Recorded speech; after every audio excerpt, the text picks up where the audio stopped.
فيلم شازام فيوري اوف ذا جادز او فيوري اوف ذا كينجز، والمسمى التاني عجبني اكتر عشان اختلاف الثقافات، فدي حاجة حلوة. الفيلم عموما فيلم حلو، مش وحش مش رهيب مش فظيع. مشكلة الناس انها دلوقتي حرفيا عايزة تشوف فيلم اجمد حاجة، اجمد اكشن، اجمد سي جي اي، اجمد قصة حبكة فظيعة. انا فاهم ان افلام السوبر هيروز تطورت بشكل كبير جدا من زمان لحد دلوقتي، بس يا جماعة في فيلم بيبقى فيلم حلو.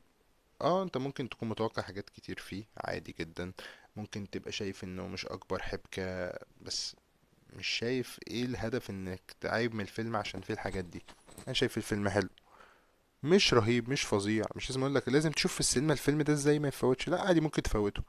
فيلم شازام من الافلام اللي عموما لها طابع معين، حتى لما نزل الجزء الاولاني كان له طابع مختلف، تحس ان ساعتها دي سي كانت عامله فيلم شبه افلام مارفل، فيلم كوميدي خفيف مضيء، مش كله ظلمه ومش كله حتى التصوير بالضلمه، مش مجرد يعني ظلاميه في في الاكشن بتاعه او كده. لكن فعلا الفيلم كان حلو، وفعلا من الافلام اللي حبيتها كاورجن ستوري لسوبر هيرو، وده مكمل لحد دلوقتي في الجزء التاني. انت برضو فيلم شازام فيلم كوميدي، حتى الكوميديا بتاعته مش سخيفة، مع انها بتقلش في حاجات بس ما بتضايقش منها، مش عارف ليه، هل هم قاصدين ده ولا لا. لكن فعلا طابع الفيلم مخليك عادي متأقلم معاه ومع الوضع بتاعه. لو انت مثلا اتكلمت، فانا شايف الممثلين كانوا برضو ادائهم كويس جدا. الفيلنز كانوا تقليديين شوية بس عادي، ما اديتش منهم في اي حاجة خالص، يعني حتى مش تقليدي، ممكن نقول كانوا عاملين دورهم كويس جدا كمان. فدي كانت حاجة حلوة بالنسبة لي في الفيلم. برضو السي جي اي كان جميل جدا، مشاهد الاكشن كانت معموله حلوه قوي، مفيش حاجه يعتبر قلشت. مش عارف ليه الناس كارهه الفيلم كده او داخله على الفيلم اتجاه وحش قوي، ان الفيلم وحش، حتى الايرادات بتاعت الفيلم مش عاليه، اللي هو مش بتكلم ان هو لازم ياخد ايرادات، بس اللي هو مش عارف يا جماعه هو ليه الكره ده للشخصيه؟ هل ممكن ان احنا ممكن ما نشوفهاش في عالم الدي سي يو الجديد؟ هو كله معتمد على الإيرادات، لأن الشخصية أصلا سواء في الجزء الأول أو في الجزء التاني كان حرفيا بعيد خالص عن العالم اللي موجود فيه، هو آخره بس شوية مصطلحات بيلمحوا بيها وشكرا. إنما الفيلم مستقل بذاته قوي وبالكون بتاعه بدنيته خالص، ما كانش فيه تداخل يعتبر. هتقولي أنا أخش أتفرج على الفيلم، أقولك لو أنت عايز تشوف فيلم مسلي ما تركزش فيه كتير، تضحك فيه شوية، برضه هتستمتع فيه والدنيا كويسة، وفي مشاهد يعتبر بسيطة يعني أثرت فيا، تمام روح اتفرج عليه في السينما. لو مش عايز عادي استنى لما ينزل على النت واتفرج عليه. الفيلم كده كده حلو، مش رهيب ومش فظيع ومش أعقد قصة أو حاجة ما شفناش زيها قبل كده، لا بس الفيلم معمول كويس. حتى مثلا الحاجات اللي ضايقتني يعني في جزء كده، عشان هحرق يعني، في جزء هتكلم فيه، في اتجاه كده في القصة، تصرف يعني استغربت اتعمل او ايه ده جه منين، بس عارف انت اللي هو قشطة عادي يعدي ما فيهاش مشكلة يعني، مش حاجة كبيرة، ماشي نعدي. ومش حاجة اللي هي برضو تعلق معاك للدرجة، بس اللي هو يعني عارف ملائم قوي انك تلاقي حاجة انت بتدور عليها رغم انك لسه مش عارف تجيبها منين، بس يعني من غير ما احرق. فلذيذة بس تعدي ما توقفلكش الدنيا، والفيلم اصلا بنينك على كده، قالك انا ساخر وبسخر من كل حاجة ومش اخد اي حاجة جد، فما تاخدوش انت جد وتقول ايه ده الفيلم هايف شوية في حتت او تافه في حتت. ما هو قالك من الاول، هو كان صريح معاك من الجزء الاولاني، قالك انا شخصية سخيفة ما تاخدنيش جد.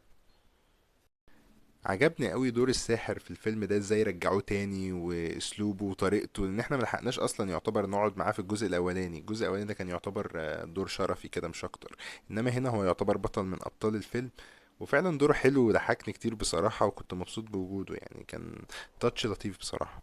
اعتقد الممثل اللي قايم بدور فريدي فريمان اخد حيز كبير في الفيلم ده، وفعلا كان في تركيز عليه. يعني من الحاجات اللي برضه هتلاحظها ان في شخصيات في تركيز عليها طبعا، وفي شخصيات لا. يعني انا برضو في حاجة ضايقتني، ان مثلا اللي هو الممثل اللي عامل شخصية بيلي باتسون اللي هو الطفل، مش شخصية شازام، ما ظهرش شفته كتير في الفيلم، او انا ما حسيتش انه حرفيا ظهر كتير في الفيلم. يعني فريدي فريمان ظهر كتير في الفيلم، وده بسبب القصة، تمام دي حاجة انا متفهمها وما عنديش فيها مشكلة، وبصراحة الممثل كويس جدا ومؤدي الشخصية من الجزء الاول، انا كنت حابه جدا بصراحة. باقي مثلا العيلة بتلاحظ ان في تركيز قوي عليهم، سواء كانوا الشخصيات الهيروز يعني بتاعت شازام بتاعتهم، او الشخصيات الطفولية بتاعتهم قليل قوي يعني. ما شفتش، ما حسيتش ان هو عطيك المساحة معاهم قوي ان انت تكونكت معاهم وتقرب لهم وكده. التركيز كله عن شخصية شازام وشخصية فريدي فريمان. من الحاجات اللي نوعا ما برضو ضايقتني ان انت بتحس ان شازام في حتة، وبيلي باتسون اللي هو الطفل اللي هو نفس الشخصية المفروض في حتة تانية.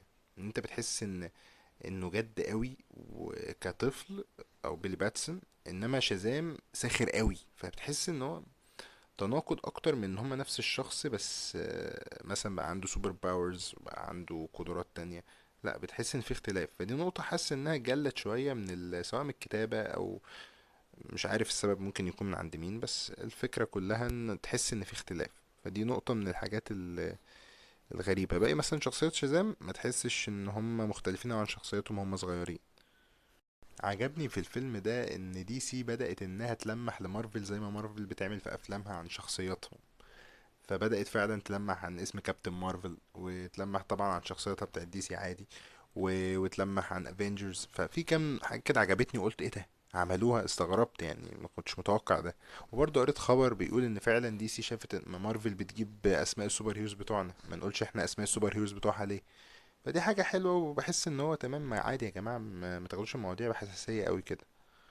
نهاية الفيلم مش عظيمة جدا. يعني انت عارف مثلا اغلبية الافلام بتبقى متقسمة على جزئين او 3 اجزاء، البداية، متوسط، النهاية. النهاية طبعا بيحاولوا يعلوا جدا في الاحداث عشان تبقى نهاية قوية. النهاية هنا مش القوية قوي، لكنها نوعا ما يعني جزء بسيط مؤثر بالنسبة لي على الأقل. يعني ما كانش قوي بس مؤثر شوية. وبعد نهاية الفيلم عندك مشهدين بعد تتر النهاية. المشهدين حرفيا بيلمحوا جدا لمستقبل الشخصية عموما في عالم دي سي يو الجديد. ودي حاجة كويسة لأن هم شايفين الشخصية ممكن يقدروا يستفيدوا منها، وخصوصا إن الشخصية فعلا في عالم لوحدها عن الباقي. فدي حاجة كويسة إن هم يقدروا في ساعتها يربطوها مثلا باقي الشخصيات. بس اللي قريته إن هم حرفيا معتمدين على نجاح الفيلم ده. لو الفيلم ده حقق إيرادات كويسة ممكن يكمل، لو ما حققش عادي ولا كأن شيء كان.